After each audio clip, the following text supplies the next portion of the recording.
പ്രിയ സഹോദരരെ, കർത്താവായ യേശു ക്രിസ്തുവിൻ്റെ രണ്ടാം വരവെന്ന ചാനലിലേക്ക് നിങ്ങൾക്ക് എല്ലാവർക്കും സ്നേഹപൂർവ്വം സ്വാഗതം ചെയ്യുന്നു. നമ്മൾ കഴിഞ്ഞ ദിവസങ്ങളിൽ കേട്ടുകൊണ്ടിരിക്കുന്ന വാർത്തകളുടെ ബാക്കി കാര്യങ്ങൾ കേട്ടുകൊണ്ടിരിക്കുകയാണ്. ഷൈനി എന്ന സഹോദരിയെക്കുറിച്ച് ഒരുപാട് ആളുകളുടെ വേദനകളും അവരുടെ ചിന്തകളുമെല്ലാം ഇപ്പം മീഡിയയിൽ കൂടെ നമ്മൾ കണ്ടുകൊണ്ടും ഇരിക്കുകയാണ്. പ്രിയപ്പെട്ടവരെ, ഇവിടെ എനിക്ക് നിങ്ങളോട് പറയാനുള്ളൊരു ചെറിയ കാര്യം കൂടെ ഞാൻ പറയാൻ വേണ്ടി ആഗ്രഹിക്കുകയാണ്.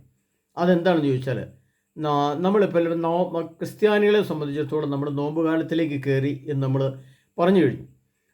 തിങ്കളാഴ്ച മുതൽ നോമ്പ് കാലം, ഞായറാഴ്ച അർദ്ധരാത്രി മുതൽ നോമ്പ് ആരംഭിച്ചു എന്നും പറഞ്ഞ് സർക്കുലറൊക്കെ നമ്മൾ പള്ളിയിൽ വായിച്ചു. പക്ഷേ എന്തു നോമ്പാണ് നമ്മൾ എടുക്കുന്നത്, എന്തു നോമ്പിൻ്റെ ഗുണമാണ് നമ്മുടെ ആത്മാവിലും നമ്മുടെ സഭയിലും ഇടവയിലും ഉള്ളതെന്നൊക്കെ നമ്മൾ ചിന്തിക്കുമ്പോൾ നമുക്കറിയാം ഷൈനിയെ സംബന്ധിച്ചിടത്തോളം എന്തായിരുന്നു അവരുടെ കുടുംബത്തിൽ സംഭവിച്ചത്. തൊട്ട അയൽപക്കത്തുള്ളവർക്ക് ഇതിൻ്റെ കാര്യങ്ങൾ, അവിടുത്തെ പ്രശ്നങ്ങൾ അറിയാൻ കഴിഞ്ഞില്ലെന്നാണോ? തൊട്ട അയൽപക്കത്തുള്ളവർക്ക് അല്ലെങ്കിൽ ബന്ധുമിത്രാദികൾക്ക് അത് അവിടെ പ്രശ്നങ്ങളുണ്ടെന്ന് കണ്ടെത്തി അത് എത്തിക്കേണ്ടടുത്ത് എത്തിക്കാനും അതിന് ഇടപെടേണ്ടവരെ കൊണ്ട് ഇടപെടിക്കാനും കഴിയാതെ പോയത് എന്തുകൊണ്ടാണ്? അപ്പം നമ്മുടെ ക്രിസ്തീയ മഹത്വം അല്ലെങ്കിൽ ക്രിസ്തീയത എന്ന് പറയുന്നത് നമ്മുടെ സ്വന്തം സുഖം മാത്രമല്ല അതിൻ്റെ അടിസ്ഥാന കാര്യങ്ങൾക്കെന്ന്.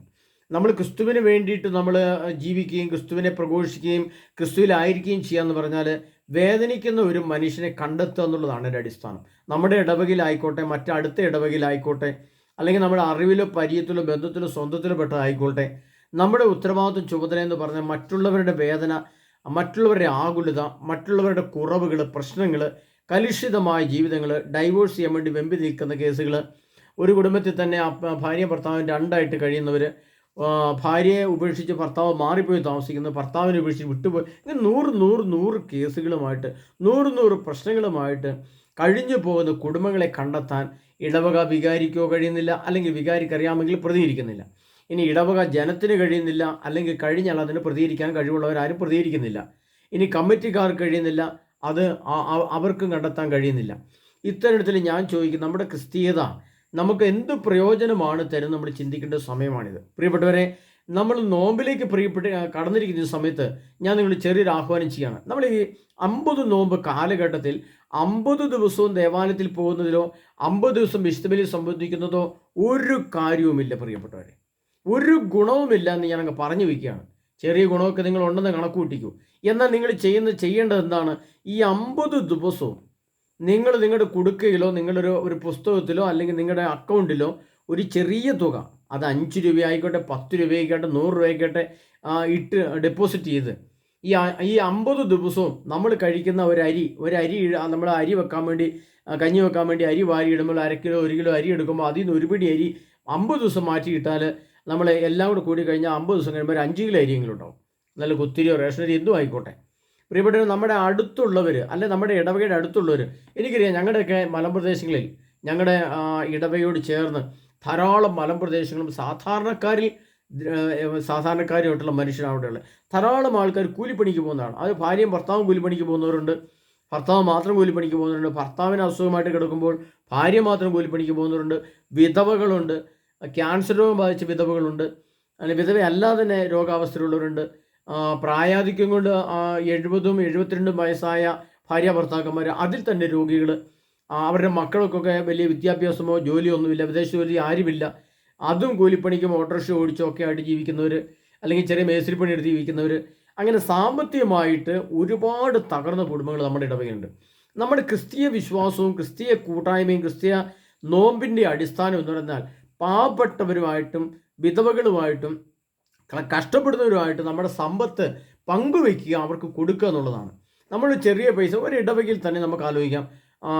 200 വീടുള്ള ഇടവക, അല്ലെങ്കിൽ 500 വീടുള്ള ഇടവകയിൽ 50 രൂപ വെച്ച് ഒരാഴ്ചയിൽ ഇട്ടാൽ, അല്ലെങ്കിൽ 10 രൂപ വെച്ച് ഒരു ദിവസം ഇട്ടാൽ, ഇതൊന്നുമില്ലെങ്കിൽ നമ്മളൊരു 100 രൂപ വെച്ച് ഒരു മാസം ഇട്ടാൽ, ആ രീതിയിലൊരു പൈസ ശേഖരിച്ചാൽ ഈ 500 വീട്ടുകാർ 100 രൂപ വെച്ചെടുത്താൽ, 500 വീട്ടുകാർ 500 രൂപ വെച്ചെടുത്താൽ, അതായത് നമ്മൾ 50 ദിവസത്തെ നോമ്പിൻ്റെ ഫലമായിട്ട് ഒരു തുക നമ്മൾ ഇടവക ദേവാലയത്തിൽ കൊണ്ടുവന്ന് സമർപ്പിക്കുക, അല്ലെങ്കിൽ നമ്മൾ അത് മൊത്തമായിട്ട് ആ ഒരു ലാസ്റ്റ് ദിവസം, വലിയ ആഴ്ചയുടെ തലേ ദിവസം നമ്മൾ കൊണ്ടുപോയിട്ട് ഓശാന ഞായറാഴ്ചയൊക്കെ തലേ ദിവസം കൊണ്ടുപോയിട്ട് ഈ പൈസ കമ്മിറ്റിക്കാരെല്ലാവരും കൂടി പള്ളിയിൽ കുടഞ്ഞിടുക, മൊത്തമായിട്ട് കുടഞ്ഞിട്ട് എല്ലാവരും കൂടി എണ്ണി കിട്ടുന്ന തുക, അത് കിട്ടുമ്പോൾ കിട്ടുന്ന 5000, 10000, 1 ലക്ഷം, 2 ലക്ഷം എത്രയെങ്കിലും ആയിക്കോട്ടെ, ആ ഫണ്ട് നമ്മൾ ഇടവക ദേവാലയത്തിൽ പൊതു ഫണ്ടായിട്ട് സൂക്ഷിക്കുകയും ആ ഇടവകയിലോ ആ ഇടവകയോട് ചേർന്ന് വരുന്ന തൊട്ടടുത്ത ഇടവകയിലെ വേദനിക്കുന്നവരുടെ അടുത്തേക്ക് അനാഥരും ദരിദ്രമായിട്ടുള്ളവർക്ക്, കിടപ്പ് രോഗമുള്ളവർ, ക്യാൻസർ രോഗമുള്ളവർ, 8 ലക്ഷം 10 ലക്ഷം കടബാധയുള്ളവർ, ഭർത്താവ് മാത്രമായിരിക്കും ജോലിക്ക് പോകുന്നത്. അവരുടെ ആ പൈസ കൊണ്ട് ഒരു കാരണവശാലും അവർക്ക് ജീവിക്കാൻ പറ്റില്ല. അങ്ങനെ നിരാശപ്പെട്ട് 10 ലക്ഷം രൂപ കടബാധയുള്ളവരൊക്കെ എന്നോട് പറഞ്ഞിട്ടുണ്ട്, ബ്രദറെ പ്രാർത്ഥിക്കണം, 10 ലക്ഷം രൂപ കടബാധയുണ്ട്, അത് 2.5 ലക്ഷം രൂപ പലിശ മാത്രം അടയ്ക്കാനുണ്ട്, ബാക്കി 7 ലക്ഷം മുതലടയ്ക്കാനുണ്ട്, എൻ്റെ ഭർത്താവിന് 1000 രൂപയുടെ വരുമാനം മാത്രമേ ഉള്ളൂ, അത് ചിലപ്പോൾ ആഴ്ചയിൽ 4 പണിയൊക്കെ ആയിരിക്കും കിട്ടുക, എല്ലാ ആഴ്ചയിലും പണി കിട്ടാറില്ല, ഈ കടം എങ്ങനെ വീട്ടണമെന്ന് അറിയത്തില്ല. അങ്ങനെ കഷ്ടപ്പെടുന്ന ധാരാളം ആളുകളുണ്ട്. അങ്ങനെയുള്ളവരെ പറഞ്ഞാൽ ആദ്യം ധ്യാനത്തിന് പറഞ്ഞു വിടും. അവരുടെ പ്രശ്നം പരിഹരിക്കാൻ ദൈവത്തിൻ്റെ ആത്മാവിൻ്റെ ഇടപെടൽ ആദ്യം ഉണ്ടാകട്ടെ എന്ന് വിചാരിച്ച് ധ്യാനത്തിന് പറഞ്ഞു വിടും. അപ്പോൾ അവിടുന്ന് കിട്ടുന്ന വചനം അനുസരിച്ച് അവരുടെ ആത്മാവിൽ ഒരു സന്തോഷവും സമാധാനം ഉണ്ടാകും. പിന്നീട് കർത്താവിൻ്റെ വഴിയെ നടക്കുമ്പോൾ കടം വിടാനുള്ള ദൈവത്തിൻ്റെ കൃപയും പദ്ധതി ഒരുക്കപ്പെടും. അതുതന്നെ സാമ്പത്തിക ക്ലേശം അനുഭവിക്കുന്നവർക്ക് 500 രൂപയോ 1000 രൂപയോ 2000 രൂപയോ ഒക്കെ കൊടുത്ത്, ഇപ്പം എനിക്കറിയാം സ്ഥിരമായിട്ട് മരുന്ന് കഴിക്കുന്ന അസുഖമുള്ള അവരെ ഒക്കെ എനിക്കറിയാം. അതുപോലെ ക്യാൻസർ രോഗം ബാധിച്ച് സ്ഥിരമായിട്ട് ക്യാൻസർ രോഗത്തിന് മരുന്ന് കഴിക്കുന്നവരെ എനിക്കറിയാം. പക്ഷെ അവർക്കൊന്നും എനിക്ക് സ്വന്തമായിട്ട് കൊടുക്കാൻ പറ്റില്ല. പക്ഷെ എന്നാൽ എന്നെ ഏൽപ്പിക്കുന്ന പലരുമുണ്ട്, അവർക്ക് ഞാൻ കൊടുക്കാറുണ്ട്. പ്രിയപ്പെട്ടവരെ, നമുക്ക് മറ്റുള്ളവരുടെ വേദന മനസ്സിലാക്കാൻ നമ്മുടെ അയൽപക്കത്തോ അടുത്ത ഇടവകയിലോ ഈ ഷൈനിയെപ്പോലെ നിശബ്ദമായി സഹിക്കുന്നവരെ കണ്ടെത്താൻ, നിശബ്ദമായി ക്ലേശം അനുഭവിക്കുന്നവരെ കണ്ടെത്താൻ, അല്ലെങ്കിൽ ഭർത്താവിൻ്റെ പീഡനമേൽക്കുന്ന ഭാര്യയോ ഭാര്യയുടെ പീഡനമേൽക്കുന്ന ഭർത്താവോ അവരെ കണ്ടെത്താൻ, അവരുടെ പ്രശ്നത്തിൽ നമുക്ക് നമ്മുടേതായ പങ്കാളിത്തം കൊടുത്തുകൊണ്ട് ഇടപെടാൻ, അവിടെ നിയമസഹായം വേണമെങ്കിൽ നിയമസഹായം, പിന്നെ സാമ്പത്തിക സഹായം വേണം സാമ്പത്തിക സഹായം, ചികിത്സാ സഹായം വേണം ചികിത്സാ സഹായം, ഇതൊക്കെ കൊടുത്തുകൊണ്ട് നമുക്ക് മുന്നോട്ട് പോകാൻ കഴിയുന്നില്ലെങ്കിൽ പ്രിയപ്പെട്ടവരെ, ഈ 50 ദിവസത്തെ നോമ്പ് കൊണ്ട് എന്ത് പ്രയോജനമാണെന്ന് ഞാൻ ചോദിക്കുകയാണ്. ഞാൻ നിങ്ങൾ ചോദിക്കുക എന്ത് ഗുണമെന്ന് ഞാൻ ചോദിക്കും. ഒരു ഗുണവുമില്ലാത്ത അതാണ് യെശയ്യാ പറയുന്ന പുസ്തകത്തിൽ കഴിഞ്ഞ ക്ലാസ് ഞാൻ വന്നിട്ടില്ലേ, ഒരു ദിവസം കൊണ്ട് നിങ്ങളെ എളിമപ്പെടുത്തുന്ന ഉപവാസമാണോ നിങ്ങൾ യഥാർത്ഥത്തിൽ ഉപവാസം? ഒരു ദിവസം ചാക്ക് വിരിച്ച് ചാരം പൂശി നിങ്ങൾ തലകുനിക്കുന്നതാണോ നിങ്ങളുടെ ഉപവാസം? അതാണോ ഉപവാസം? ദുഷ്ടതയുടെ കെട്ടുകൾ പൊട്ടിക്കുന്നതല്ലേ ഇപ്പോൾ അവിടെ ആ ഭർത്താവിൻ്റെ മദ്യപാനം, അതുപോലെ ആ ഭർത്താവിൻ്റെ ചീത്ത സ്വഭാവങ്ങൾ, മർദ്ദിക്കുന്ന സ്വഭാവം, അതിന് ദുഷ്ടത നിറഞ്ഞ ചിന്തകൾ, തെറി, ചീത്ത വാക്കുകൾ, അങ്ങനെയുള്ളവരുടെ വ്യക്തികളുടെ കുടുംബത്തിൽ ഇടപെടാൻ സഭയ്ക്കോ സഭയുടെ കൂട്ടായ്മയ്ക്കോ എഴുന്നേൽ എന്ത് ഗുണം ഈ സഭ കൊണ്ട്? എന്ത് ഗുണമെന്ന് നമ്മൾ ചിന്തിച്ചു പോവുകയാണ്. ഒരു വേദനയ്ക്ക് ഇപ്പോൾ ആ 3 ആത്മാക്കൾക്ക് സഭയടക്കം കുറ്റം പറയണം, ഉത്തരം പറയേണ്ടി വരും. കർത്താവിൻ്റെ മുമ്പിൽ ഇതിനൊക്കെ കണക്ക് പറയേണ്ടി വരും. ഇത് അന്ത്യവിധി എത്തി. ആ എത്തിയ സമയത്ത് നമ്മളിതെല്ലാം അതുകൊണ്ടാണ് കർത്താവ് പറഞ്ഞത്, വിശുദ്ധ മത്തായിയുടെ സുവിശേഷം ഈശോ പറയുന്നുണ്ട്, സോദോം ഗോമോറിലെ ജനങ്ങൾ ഉയർത്തെഴുന്നേറ്റ് ഈ തലമുറയെ കുറ്റം വിധിക്കുന്ന കർത്താവ്. സോദോം ഗോമോറിലെ ജനങ്ങൾ തിന്മ ചെയ്തവരായിരുന്നു. അങ്ങനെ തിന്മ ചെയ്തവർ അവരെ തീയും ഗന്ധവും ഇട്ട് കർത്താവിനെ നശിപ്പിച്ചു. എങ്കിൽ പോലും വിധി ദിവസത്തിൽ സോദോം ഗോമോറിലെ ജനങ്ങൾ ഉയർത്തെഴുന്നേൽക്കുകയും ഈ തലമുറയിലെ ജനത്തെ കുറ്റം വിധിക്കുകയും ചെയ്തു മതി. അപ്പോൾ പാപികളായി മരിച്ചുപോയവർ ഉയർത്തെഴുന്നേറ്റ് ഈ തലമുറയെ കുറ്റം വിധിക്കാന്ന് പറഞ്ഞാൽ ഈ തലമുറയുടെ പാപവും തിന്മയും ചെറുതാണെന്നാണോ നിങ്ങൾ വിചാരിക്കുന്നത്? ഏറ്റവും പ്രധാനപ്പെട്ട തിന്മ, ഏറ്റവും ഭീകരമായ തിന്മ എന്ന് പറയുന്നത് നീതി പ്രഘോഷിക്കേണ്ടവർ, നീതി പറഞ്ഞു കൊടുക്കേണ്ടവർ, നീതി സ്ഥാപിക്കേണ്ടവർ, സഭാതലപ്പത്തിരിക്കുന്നവർ, അതിൻ്റെ ഉത്തരവാദിത്വമുള്ളവർ, അവർ തിന്മ ചെയ്യുമ്പോൾ പിന്നെ മനുഷ്യൻ എവിടുന്ന് നീതി കിട്ടും? ആ ഷൈനിയും 2 കുഞ്ഞുങ്ങളും ആത്മഹത്യ ചെയ്യാനിടയായതിൻ്റെ പിന്നിൽ ആരൊക്കെ പ്രവർത്തിച്ചിട്ടുണ്ടോ, ആരൊക്കെ അതിൻ്റെ പിന്നിൽ എന്തെല്ലാം വാക്കുകൾ വന്നിട്ടുണ്ടോ, ആരൊക്കെ അവരെ വേദനിപ്പിച്ചിട്ടുണ്ടോ, അതെല്ലാം നീതി പീഠത്തിന് മുമ്പിൽ, സർവശക്തനായ ദൈവത്തിന് മുമ്പിൽ 2027 മുതൽ കണക്ക് വയ്ക്കേണ്ടി വരും. ആഗോളയുദ്ധം 2020 പൊട്ടിപ്പുറപ്പെടുമ്പോൾ ഭക്ഷണമില്ലാതെയും വെള്ളമില്ലാതെയും വസ്ത്രമില്ലാതെയും വാഹനമില്ലാതെയും ചികിത്സയില്ലാതെയും നമ്മൾ ഈ ഭൂമിയിൽ ഇതൊക്കെ അനുഭവിച്ചിട്ടല്ലാതെ, ഇതിന് ഇഞ്ചോടിഞ്ച് കർത്താവ് പകരം വീട്ടിട്ടല്ലാതെ ആരും ഈ ലോകത്ത് കൊണ്ടുപോകുന്ന ആരും വിചാരിക്കരുത്. കർത്താവ് വ്യക്തമായിട്ട് പറഞ്ഞിട്ടുണ്ട്. അതുകൊണ്ട് പത്രസ്നേഹത്തിൽ പറഞ്ഞ്, എന്തെന്നാൽ വിധിയുടെ സമയം അടുത്തു കഴിയും. അതുകൊണ്ട് കർത്താവ് പറയാണ്, ഇതിനകത്ത് പറയുന്നുണ്ടല്ലോ, എൻ്റെ ജനമേ അവൾ നോടികളുവിൻ. എന്തെന്നാൽ കർത്താവ് പറയുന്ന വെളിപ്പാടിൻ്റെ പുസ്തകം, ഈ വചന വിശ്വാസയോഗ്യ സത്യമാണ്, ഉടനെ സംഭവിക്കാനിരിക്കുന്ന കാര്യങ്ങൾ തൻ്റെ ദാസർക്ക് കാണിച്ചു കൊടുക്കാനായി പ്രവാചകന്മാരുടെ ദൈവമായ കർത്താവ് തൻ്റെ ദൂതനെ അയച്ചിരിക്കുന്നു. ഇതാ ഞാൻ വേഗം വരുന്നു, ഈ പുസ്തകത്തിലെ പ്രവചനങ്ങൾ കാക്കുന്നവൻ ഭാഗ്യവാൻ. വെളിപാട് പുസ്തകം 22-ാം അധ്യായം 6-ാം തിരുവചനം. എന്തെന്നാൽ സമയം അടുത്തിരിക്കുന്നു. അത്രമാത്രം ദൈവത്തിൻ്റെ ആഗമനം അടുത്തിരിക്കുന്ന കാലഘട്ടത്തിലാണ് ഇതുകൊണ്ട് ദുഷ്ടത ഭൂമി നിലനിൽക്കുന്നതെങ്കിൽ പ്രിയപ്പെട്ടവരെ, ദാനിയേൽ പറയുന്ന പുസ്തകത്തിൽ കർത്താവ് പറഞ്ഞൊരു വചനമുണ്ട്, അവർ രാജ്യങ്ങളുടെ മേൽ ഇരച്ചു കയറുകയും ചെയ്യും. ആഗോള യുദ്ധം തുടങ്ങുമ്പോൾ എന്താ സംഭവിക്കുക?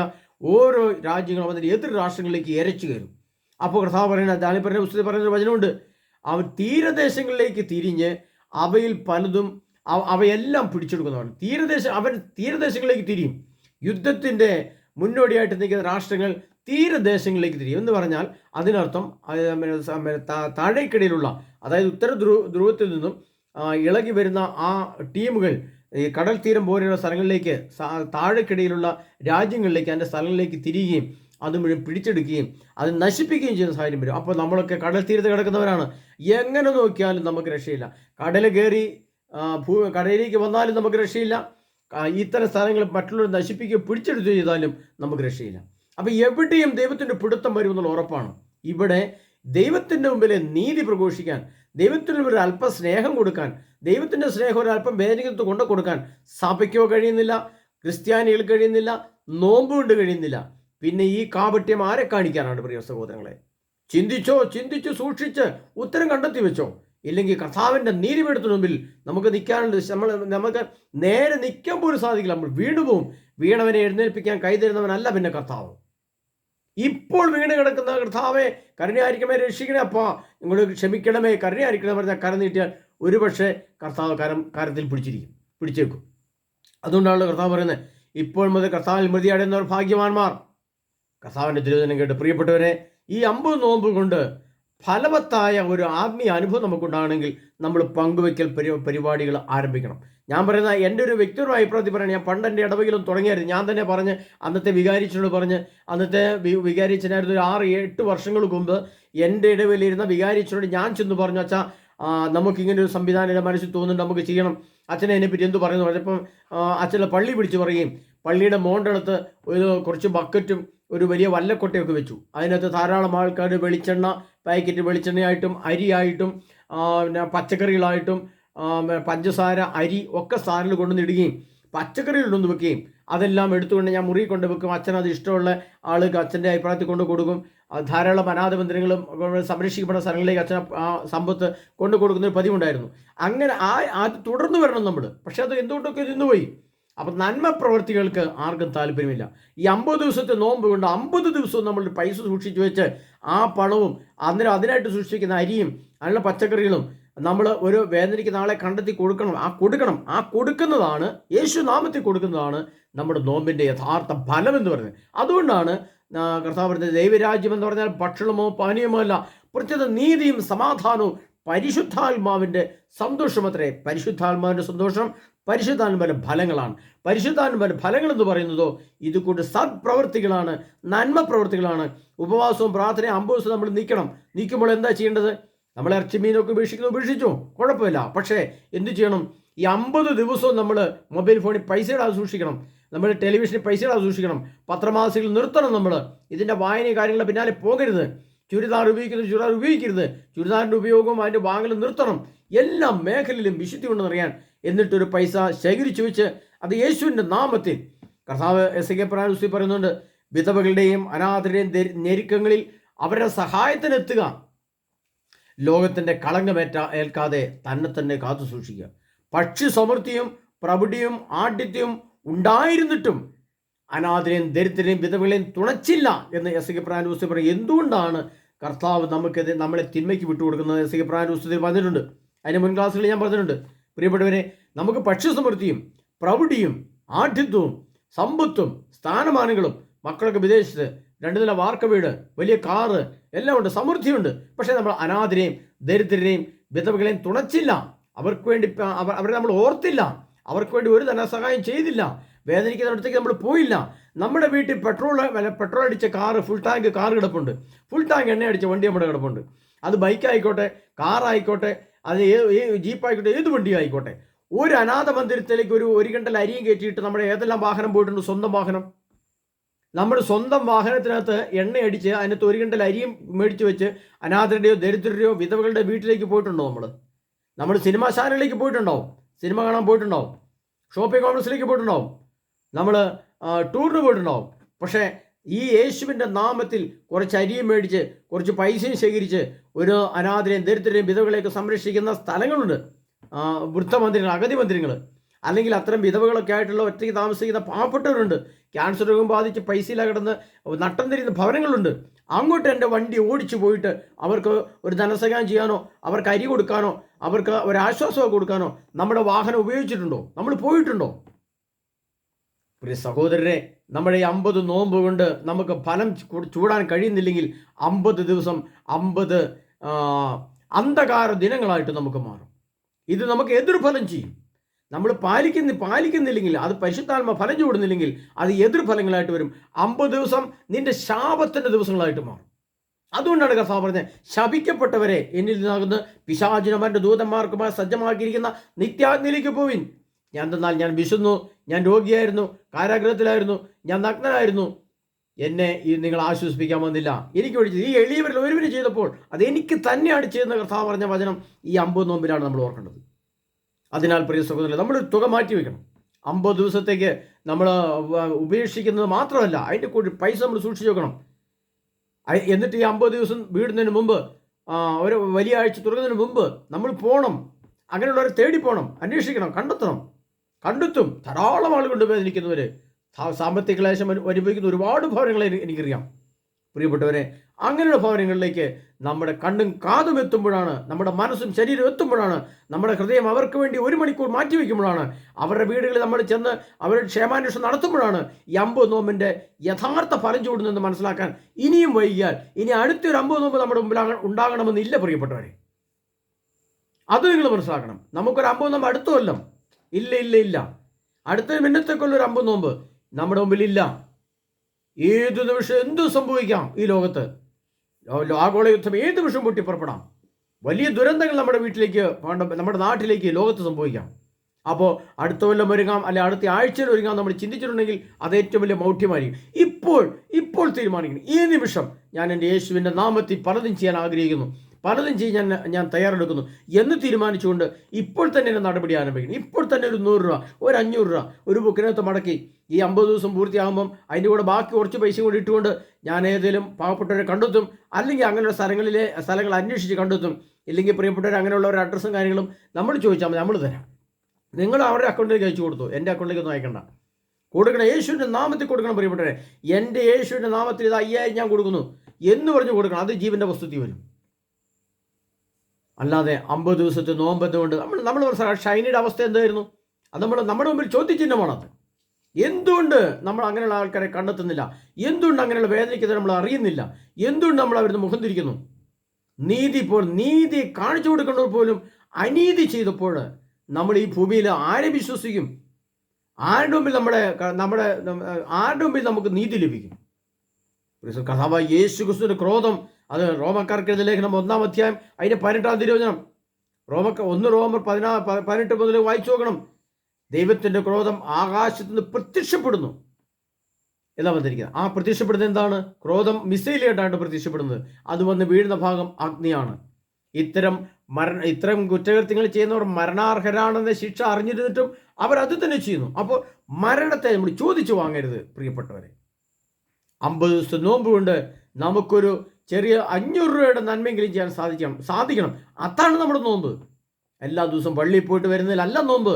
ഒരു ദിവസം പള്ളിയിൽ പോയില്ലെങ്കിലും ഞാൻ ബലിയല്ല കരുണ ആഗ്രഹിക്കുന്ന ആ വചനത്തിൻ്റെ അടിസ്ഥാനത്തിൽ നമുക്കൊരു സംഭാവന സൂക്ഷിച്ചു വെച്ച് അത് വേദനിക്കുന്നവരുടെ എത്തിക്കണം. ഓരോ പള്ളിയിലും, കേരള സഭയിലെ ഓരോ ഇടവയിലും അതിന് ഫണ്ട് ഉണ്ടാക്കണം. ഓരോ അച്ഛന്മാരും അതിൻ്റെ കമ്മിറ്റിക്കാരും ശ്രദ്ധിക്കണം.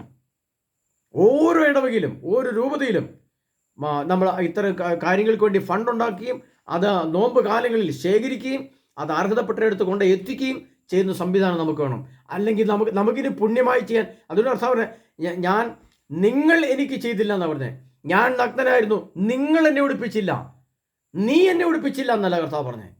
അപ്പോൾ അവിടെ രണ്ടർത്ഥമുണ്ട് പ്രിയപ്പെട്ടവരെ. ഒന്ന്, സഭയെ നോക്കി, ഇടവയെ നോക്കി, കുടുംബത്തെ നോക്കി കർത്താവ് നിങ്ങൾ എനിക്ക് ചെയ്തില്ല, നീ എനിക്ക് ചെയ്തില്ല എന്ന് കർത്താവ്, അത് വേറൊരർത്ഥമുണ്ട്. നീ എനിക്ക് ചെയ്തില്ല, അതായത് എന്നോട് വ്യക്തിപരമായിട്ട് ചോദിക്കും, നീ എന്ത് ചെയ്തു? നീ ഇതിനു വേണ്ടി 100 രൂപ ആർക്കെങ്കിലും കൊണ്ട് കൊടുത്തിട്ടുണ്ടോ? നീ ഇതിനു വേണ്ടി 100 രൂപ മാറ്റി വെച്ചിട്ടുണ്ടോ? നീ ഈ വേദനിക്കുന്ന വീട്ടിൽ ഒരു ദിവസം ഏതെങ്കിലും വീട്ടിൽ കടന്നു ചെന്നിട്ടുണ്ടോ? കർത്താവ് ചോദിക്കും നമ്മുടെ മുമ്പിൽ. അതുകൊണ്ട് കർത്താവ് പറയുന്നത്, നാം എല്ലാവരും ക്രിസ്തുവിൻ്റെ ന്യായാസനത്തിന് മുമ്പിൽ നിൽക്കേണ്ടവരാണല്ലോ. കൊരിന്തോസ് ലേഖനത്തിൽ പറയുന്നുണ്ട്, നാം എല്ലാവരും ക്രിസ്തുവിൻ്റെ അന്ത്യന്യായവിധിയിൽ അത് 2034 ഫെബ്രുവരി 15-ാം തീയതി പകൽ 11 മണിക്കും 12 മണിക്കും ഇടയ്ക്കുന്ന വ്യക്തമായിട്ട് ഞാൻ പറഞ്ഞിട്ടുണ്ട്. സമയമടക്കം പറഞ്ഞിട്ടുണ്ട് പ്രിയപ്പെട്ടവരെ. 2027 ശേഷം ഒരു മനുഷ്യന് അനങ്ങാൻ സമയം കിട്ടില്ല. അനങ്ങാൻ പുറത്തേക്ക് ഇറങ്ങാൻ പറ്റില്ല. കൂട്ടും ക്രൂരതയുടെ കാലഘട്ടം ലോകത്ത് വരികയാണ്. അപ്പോൾ ചെയ്യുന്ന നന്മയാണ്, ആ നന്മയുടെ ആത്മാവാണ് നമ്മുടെ ഭവന ചുറ്റും പാളയമടിച്ച് നിൽക്കുന്നത്. അതുകൊണ്ടാണ് സക്രിയാപ്പൻ്റെ പുസ്തകത്തിൽ പറഞ്ഞിരിക്കുന്നത്, ആ കർത്താവ് എന്താ പറഞ്ഞിരിക്കുന്നത്, സക്രിയ 9 ആരും കയറി ഇറങ്ങി നടക്കാതിരിക്കാൻ ഞാൻ എൻ്റെ ഭവനത്തിന് ചുറ്റും പാളയമടിച്ച് കാവൽ നിൽക്കും, ഒരു മർദ്ദകനും നിന്നെ ഉപദ്രവിക്കില്ല, എൻ്റെ കണ്ണ് നിൻ്റെ മേലുണ്ട്. ഈ കർത്താവിൻ്റെ കണ്ണ് എൻ്റെ മേലെ വരണമെങ്കിൽ ഞാൻ നന്മ, യേശുവിൻ്റെ നാമത്തിൽ നന്മ ചെയ്യണം പ്രിയപ്പെട്ടവർ. അല്ലാതെ എൻ്റെ പെരയ്ക്ക് ചുറ്റും എനിക്ക് ചുറ്റും സംരക്ഷണം കിട്ടില്ല. നമുക്ക് ഇൻ്റർനെറ്റിൽ മാസം ഇടാൻ പൈസയുണ്ട്, ടെലിഫോണിന് കറണ്ട് ബില്ല് അടയ്ക്കാൻ പൈസയുണ്ട്, ഫോണിൽ അടയ്ക്കാൻ പൈസയുണ്ട്, ടെലിവിഷൻ അടയ്ക്കാൻ പൈസയുണ്ട്, പത്രമാസികൾ മേടിക്കുന്ന പൈസയുണ്ട്. അതിനൊന്നും നമ്മൾ മാസം കൃത്യം പൈസ കൊടുക്കും. സാത്താൻ്റെ അക്കൗണ്ടിൽ പൈസ ഇട്ട് കൊടുക്കാൻ നമുക്ക് ഒരു മടിയില്ല. എന്നാൽ അനാഥർക്കും, ദരിദ്രർക്കും, വിധവകൾക്കും, രോഗികൾക്കും, കഷ്ടപ്പെടുന്നവർക്കും, സാമ്പത്തിക ക്ലേശം അനുഭവിക്കുന്നവർക്കും, ഭവനരഹിതർക്കും, കടബാധ്യതയുള്ളവർക്കും, അവിവാഹിതരുടെ കുഞ്ഞുങ്ങളുള്ളവർക്കും, സ്വന്തം വീട്ടിലേക്ക് ഒരു വാഹനം ഇറങ്ങാൻ റോഡില്ലാത്തവർ, കർത്താവിൻ്റെ വിധി വരികയാണ്. അയൽപക്ക തർക്കങ്ങളുള്ളവർ, ഭാര്യാഭർത്തൃ ഡൈവോഴ്സിന് നിൽക്കുന്നവർ, ഡൈവോഴ്സ് ചെയ്തിട്ട് നിൽക്കുന്നവർ, എല്ലാം കർത്താവിൻ്റെ ന്യായാംശത്തിലേക്ക് വരുമ്പോൾ കർത്താവിൻ്റെ മുമ്പിൽ മുട്ടുമടക്കാതിരിക്കാൻ പറ്റില്ല നമുക്ക്. അതിനുശേഷം കർത്താവെ കരുണയായിരിക്കണേ, എന്നോട് ക്ഷമിക്കണേ, ഈശോയെ കൈകൂപ്പിട്ട് ഒരു കാര്യമില്ല. അന്ത്യവിധിയിൽ നിത്യപാതാളത്തിലേക്ക് തള്ളും. പ്രിയ സഹോദരങ്ങളെ, നമ്മൾ മനസ്സിലാക്കണം. ഈ അവസരം, ഈ 50 നോമ്പിലെങ്കിലും നമ്മൾ ഓരോ ഇടവകയിലും അല്ലെങ്കിൽ നമ്മുടെ സ്വന്തം വീട്ടിൽ നമ്മളൊരു ഫണ്ട് ഉണ്ടാക്കി വെക്കണം. അന്വേഷിക്കണം, കണ്ടെത്തണം. എവിടെയാണ് ക്യാൻസർ രോഗികളുള്ളത്, എവിടെയാണ് ക്ലേശം അനുഭവിക്കുന്നവർ, എവിടെയാണ് വിധവകളുള്ളത്, എവിടെയാണ് കൂലിപ്പണിക്ക് പോകാൻ പറ്റാതെ കിടന്ന ആളുകൾ, കഷ്ടപ്പെടുന്നവർ. അത് അന്വേഷിക്കുകയും കണ്ടെത്തുകയും ചെയ്യണം. അല്ലെങ്കിൽ നമ്മുടെ മുമ്പിൽ ചോദ്യചിഹ്നമായി 100 ഷൈനികൾ ഇന്നും നാളെയോ പ്രത്യക്ഷപ്പെടും. അവരുടെയൊക്കെ പോയി കർത്താവ് ചോദിക്കും, നിങ്ങൾ എനിക്ക് തന്നില്ല. അപ്പോൾ നമ്മൾ പറയും, കർത്താവെ, അയ്യോ അങ്ങ് പിന്നെ തുണി എടുക്കാത്തവനായിട്ടും ദാഹിക്കുന്നവനായിട്ടും ജയിലിൽ കിടന്നവനായിട്ടും രോഗിയായിട്ടും ഞങ്ങൾ എപ്പോൾ കണ്ടേ, അയ്യോ ഞങ്ങൾ അറിയത്തില്ലായിരുന്നു കേട്ടോ, അയ്യോ വല്ല കാര്യമുണ്ടോ? കർത്താവ് ചോദിക്കുന്ന ഷൈനി, ഈ ഷൈനിയെ നീ എന്തുകൊണ്ട് കണ്ടില്ല എന്ന് ചോദിച്ചാൽ, ഈ ഷൈനി 2 കുഞ്ഞുങ്ങളെ നിങ്ങൾ എന്ത് കണ്ടുകൊണ്ട്? ആ ഇടവക വികാരി കണക്ക് വെക്കേണ്ടി വരും കർത്താവിന് മുമ്പിൽ.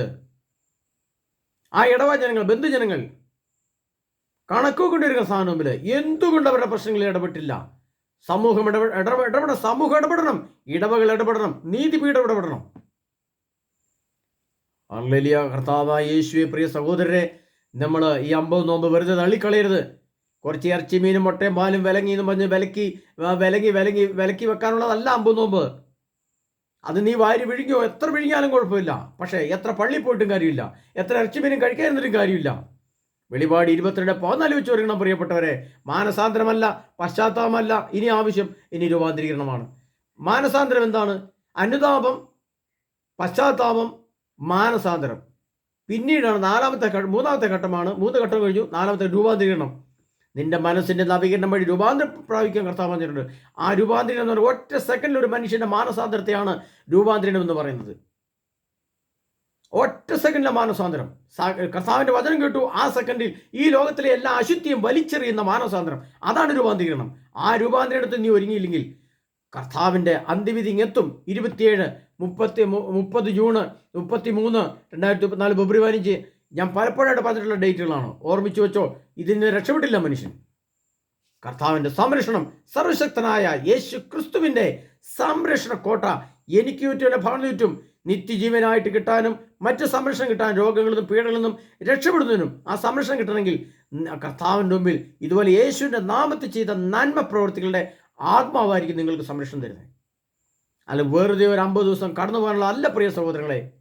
അതുകൊണ്ട് ഓർമ്മിക്കണം, ഇനി നമ്മുടെ മുമ്പിൽ ഒരു ഷൈനി ചോദ്യചിഹ്നമായിട്ട് വരാൻ പാടില്ല. ഇനി നമ്മുടെ മുമ്പിൽ ഇത്തരം സ്ത്രീകൾ അല്ല അത്തരം കുടുംബങ്ങൾ നമ്മുടെ മുമ്പിൽ ഉണ്ടാകാൻ പാടില്ല. നീതി പീഠത്തിന് മുമ്പിൽ ആവശ്യമുള്ള തവണപ്പെടണം. പള്ളി കമ്മിറ്റികളും പള്ളി സഭാ അധികാരികളും സഭയും ഒക്കെ എന്തിനാണിത്? ഇതൊക്കെ ഇങ്ങനെയുള്ള ആവശ്യങ്ങൾ പ്രയോഗിക്കാനും പ്രവർത്തിക്കാനും പ്രാർത്ഥിക്കാനും പ്രോത്സാഹനം കൊടുക്കാനുമാണ്. അല്ലാതെ നീതി പ്രവർത്തിക്കേണ്ടവർ കട്ടുതിന്നാനുള്ളതല്ലത്. പ്രിയ സഹോദരങ്ങളെ, കർത്താവായ യേശു ക്രിസ്തുവിൻ്റെ 2ാമത്തെ വരവിട്ട് വരുന്ന ഈ കാലഘട്ടത്തിൽ ദൈവത്തിൻ്റെ വചനങ്ങൾ നമ്മുടെ ഹൃദയത്തിൽ സൂക്ഷിക്കാൻ മറന്നുപോകരുത്. പ്രിയ സഹോദരരെ, യേശു ക്രിസ്തുവിൻ്റെ തിരുവചനങ്ങൾ നമ്മെ ശക്തിപ്പെടുത്തട്ടെ. കർത്താവായ യേശു ക്രിസ്തുവിൻ്റെ പരിശുദ്ധാത്മാവ് നമ്മളെ നയിക്കുമാറാകട്ടെ. കർത്താവായ യേശു ക്രിസ്തുവിൻ്റെ സുവിശേഷവും സനാതന സുവിശേഷവും ക്രിസ്തുവിൻ്റെ ആ വരവിനായിട്ടുള്ള ഒരുക്കത്തിൻ്റെ ചിന്തകളും നമ്മിൽ നിറയുമാറാകട്ടെ. ഈ 50 നോമ്പിൽ 50 ദിവസവും നമുക്ക് നന്മ പ്രവൃത്തികൾക്കായിട്ട് ഒരു തുക മാറ്റിവെക്കാം.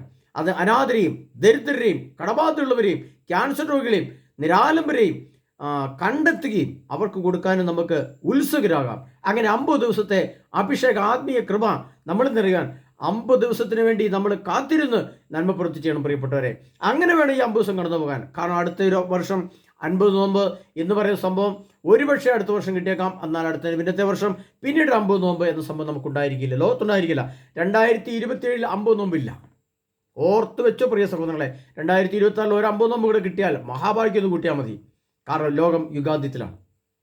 അതിലെ പ്രിയ സഹോദരങ്ങളെ, ഒരുങ്ങാം. ശക്തമായിട്ട് പ്രാർത്ഥന, എല്ലാ ഇടവകയിലും അതിശക്തമായ കുംഭസാരത്തിൻ്റെ ഒരുക്കം, അതിശക്തമായ ആരാധന, അതിശക്തമായ ധ്യാന അഭിഷേകങ്ങൾ, ധ്യാന വചസ്സുകൾ, വെളിപാട് ഗ്രന്ഥത്തിൽ പറഞ്ഞിരിക്കുന്ന പോലെ ഒരുങ്ങാൻ നമുക്ക് പ്രത്യേകം പ്രാർത്ഥിക്കാം. അതിനായി നമുക്കെല്ലാവർക്കും കർത്താവിൻ്റെ കൃപ എനിക്ക് ലഭ്യമാറാകട്ടെ. ആമേൻ.